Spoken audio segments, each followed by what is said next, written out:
Hello friends, അപ്പോൾ നമ്മൾ ഇന്നലെ പറഞ്ഞ വണ്ടിയിൽ ഒരു വണ്ടി ഡെലിവറിക്ക് ആയിട്ടുണ്ട്. ഇന്നോവയാണ്, ടൈപ്പ് 4 കൺവേർഷനാണ്. 2004 മോഡൽ വണ്ടിയാണ്. ഇതിൽ കുറേ വർക്കുണ്ടായിരുന്നു, ടിങ്കറിങ്ങും ഒരുപാട് ഉണ്ടായിരുന്നു. ബാക്കിൽ ക്വാർട്ടർ പാനൽ സൈഡൊക്കെ നല്ലവണ്ണം ടിങ്കറിങ് വർക്ക് ഉണ്ടായിരുന്നു. എന്താ വെച്ച് കഴിഞ്ഞാൽ ആ സൈഡൊക്കെ ഇടിച്ചിട്ട് ബൾജായിട്ട് ഇങ്ങനെ ബാക്കിലേക്ക് പുറകിലേക്ക് തള്ളി നിൽക്കുന്ന പോലെ ഒരു ഷേപ്പില്ലാതെയായിരുന്നു നിന്നത്. അപ്പോൾ അത് കംപ്ലീറ്റ് ആയിട്ട് നമ്മൾ ടിങ്കർ വർക്ക് ചെയ്തിട്ടുണ്ട്. പിന്നെ ഫ്രണ്ടേജ് കംപ്ലീറ്റ് ആയിട്ട് മാറ്റിയിട്ടുണ്ട്. നേരത്തെ ഗ്രേ കളർ വണ്ടി തന്നെയാണ്, ഫുൾ പെയിൻറ്റ് അടിച്ചിട്ടില്ല. ബോണറ്റ്, ഫെൻഡർ, ബമ്പർ അങ്ങനെയുള്ള കാര്യങ്ങൾ മാത്രമേ നമ്മളിതിനകത്ത് ചെയ്തിട്ടുള്ളൂ. തൊട്ടടുത്ത് തന്നെ അടുത്തൊരു ഇന്നോവ ഡെലിവറിക്കുള്ള വർക്കുകൾ നടന്നുകൊണ്ടിരിക്കുന്നുണ്ട്. കംപ്ലീറ്റ് ലെവലിലേക്ക് എത്തിയിട്ടുണ്ട്. അത് ഇനിയിപ്പോൾ കുറച്ച് വർക്കുകളുണ്ട്. അപ്പോൾ കഴിഞ്ഞ ദിവസം നമ്മൾ ചെയ്തതെന്ന് വെച്ച് കഴിഞ്ഞാൽ 3 കോളീസും അതുപോലെ തന്നെ 2 ഇന്നോവയാണ് ഡെലിവറിക്ക് വെച്ചിരുന്നത്. അതിൽ ഏകദേശം വർക്കുകൾ കംപ്ലീറ്റ് ആയിട്ടുണ്ട്. ഇനിയിപ്പോൾ ഇതിപ്പോൾ ഇന്ന് നമ്മുടെ ഈ ഇന്നോവ നമുക്ക് ഡെലിവറിയാണ്. കസ്റ്റമർ വരാൻ 1-2 മണിക്കൂർ കൂടുണ്ട്. അപ്പോൾ നമുക്ക് ആ വരുന്ന സമയത്ത് വാക്സ് ഇട്ട് ഒന്ന് തുടച്ച് ക്ലീൻ ചെയ്ത് വീൽ കപ്പൊക്കെ സെറ്റ് ചെയ്തിട്ട് വേണം കൊടുക്കാനായിട്ട്. വീൽ കപ്പ് ഇട്ടിട്ടില്ല, വീൽ കപ്പ് എത്തിയിട്ടില്ല. അതാണ് അത് ടൈപ്പ് 4 വണ്ടിയുടെ അതേ സെയിം വീൽ കപ്പാണ് ഇടുന്നത്. ഒറിജിനൽ അല്ലാതെ ഉള്ള ടൈപ്പ് 4 വണ്ടിയിലേക്കുള്ള അതേ വീൽ കപ്പാണ് ഇതിനകത്ത് സെറ്റ് ചെയ്യുന്നത്. ഇപ്പോൾ നമ്മൾ ആ വീല് ഡിസ്ക് നമ്മൾ പെയിൻ്റ് അടിച്ചിട്ടുണ്ട്. പെയിൻ്റ് അടിച്ച് ഫുള്ള് സെറ്റാക്കിയിട്ടുണ്ട്. RT എന്തായാലും നമുക്ക് ഈ ചേസ് നമ്പറൊക്കെ നോക്കാനായിട്ട് എന്തായാലും താന്ന് നോക്കും. അപ്പോൾ നമുക്ക് അണ്ടർ ചേസും അതുപോലെ തന്നെ വീലും മസ്റ്റായിട്ട് പെയിൻ്റ് അടിക്കണം. പെയിൻ്റ് അടിച്ചാൽ മാത്രമേ RTO ടെസ്റ്റ് കൊടുക്കുള്ളൂ. ഇവിടെയൊക്കെ അങ്ങനെയാണ്, ഓരോ സ്ഥലങ്ങളിലും ഓരോ രീതിക്കാണ് കൊടുക്കുന്നത്. പിന്നെ അതുപോലെ ബാക്കിലെ ടൈലൈറ്റ് നമ്മൾ മാറ്റിയിട്ടുണ്ട്. അത് മറ്റേ LED ടൈപ്പ് ആക്കിയിട്ടുണ്ട്. അതൊന്നും ഇവിടുത്തെ RTO വലിയ കുഴപ്പമില്ല, ടെസ്റ്റ് കിട്ടും. ചില സ്ഥലങ്ങളിൽ നമുക്ക് അത് ടെസ്റ്റ് കിട്ടാൻ ബുദ്ധിമുട്ടാണ് അങ്ങനെ കാണിക്കുന്നത്. പിന്നെ ടൈപ്പ് 4 കൺവേർഷന് യാതൊരുവിധ ബുദ്ധിമുട്ടുമില്ല. ടൈപ്പ് 4 കൺവേർട്ട് ചെയ്താലും നമുക്ക് ടെസ്റ്റ് എന്തായാലും കിട്ടും, ബുദ്ധിമുട്ടൊന്നുമില്ല. അപ്പോൾ അങ്ങനെ നമ്മൾ ഇതിൽ ഇട്ടിരിക്കുന്ന പാർട്സ് നോർമൽ പാർട്സാണ്. പിന്നെ അക്യുറേറ്റിൻ്റെ ഗ്രില്ല് കാര്യങ്ങളെല്ലാം അക്യുറേറ്റിൻ്റെയാണ് നമ്മൾ ഇട്ടിരിക്കുന്നത്. ഹെഡ്ലൈറ്റ് ഇട്ടിരിക്കുന്നത് ലുമാക്സിൻ്റെ ആണ്. ഹെഡ്ലൈറ്റ് ഓയിയൊക്കെ നല്ല റേറ്റ് ഉണ്ട്. അപ്പോൾ അതുകൊണ്ട് ലുമാക്സിൻ്റെ എടുക്കുന്നത് ഏകദേശം 3600, 3700 രൂപ, 1500 രൂപ ആ റേഞ്ചൊക്കെ വരുന്നുണ്ട്. പലവിടെയും പല റേറ്റിലാണ് നിൽക്കുന്നത്.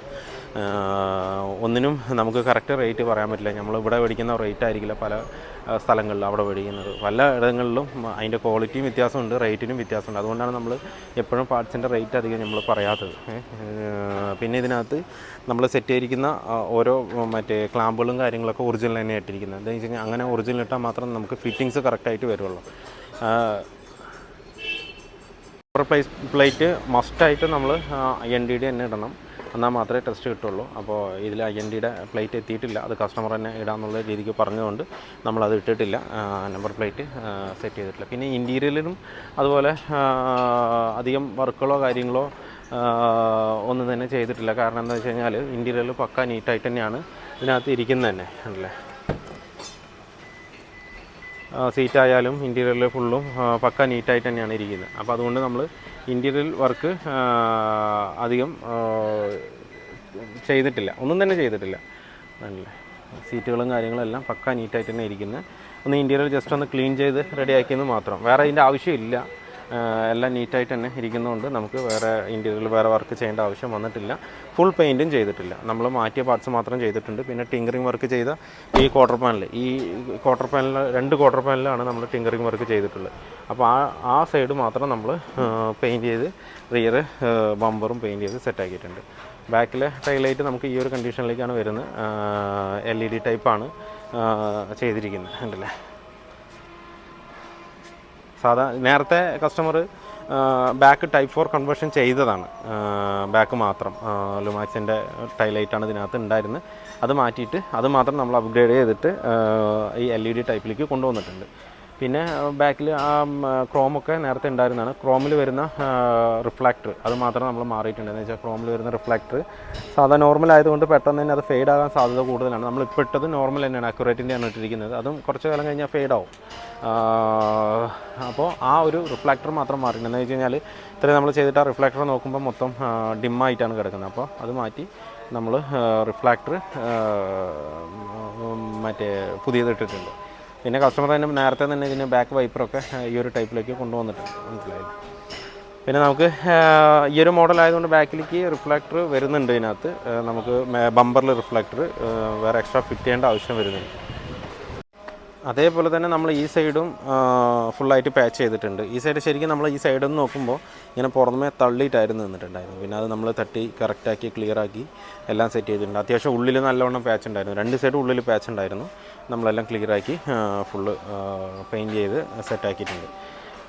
മെയിനായിട്ട് ഈ ലൈനുകളാണ് നമുക്ക് കറക്റ്റായിട്ട് കട്ടിങ്ങും ലൈനും കറക്റ്റായിട്ട് കിട്ടിയാൽ മാത്രമേ വണ്ടി കാണാനുള്ളൊരു രസം ഉണ്ടാവുള്ളൂ. അപ്പോൾ അത് മാക്സിമം നമ്മളതിനകത്ത് കൊണ്ടുവരാൻ നോക്കിയിട്ടുണ്ട്. അപ്പോൾ ബാക്കിൽ ഇത്രയാണ് ചെയ്തിരിക്കുന്നത്.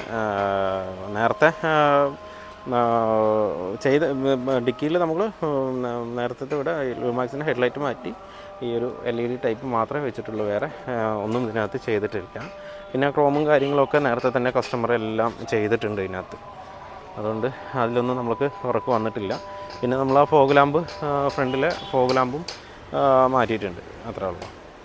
പിന്നെ ക്ലിപ്പും കാര്യങ്ങളും ബുള്ളറ്റ് ക്ലിപ്പ് കാര്യങ്ങളും എന്നൊക്കെ പറയുന്ന പോലെ എല്ലാം നമ്മൾ ഒറിജിനാലിറ്റി തന്നെ കൊണ്ടുവന്ന ഒറിജിനാലിറ്റി തന്നെ എല്ലാ സംഗതികളും ഇതിനകത്ത് ചെയ്തിട്ടുണ്ട് മാക്സിമം.